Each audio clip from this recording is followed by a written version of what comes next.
ચાલો આજે દાળ ઢોકળી દીદીને દાળ ઢોકળી ખાવી હતી એટલે દાળ ઢોકળી બનાવું છું.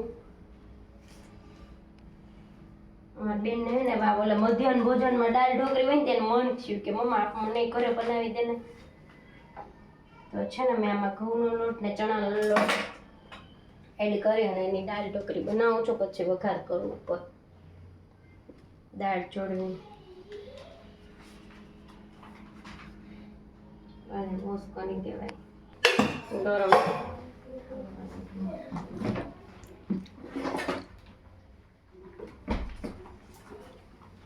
એકદમ તેલ ગરમ થાય પછી મસાલો નાખું તો અહીંયા ઉતારું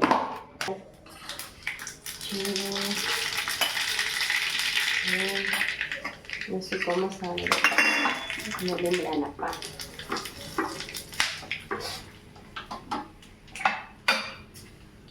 આપણી દાળ રેડી.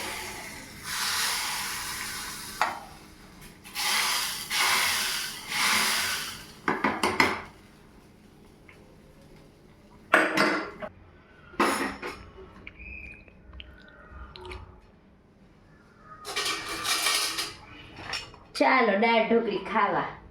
મારી મસ્ત મજાની ગુજરાતી દાળ ઢોકળી.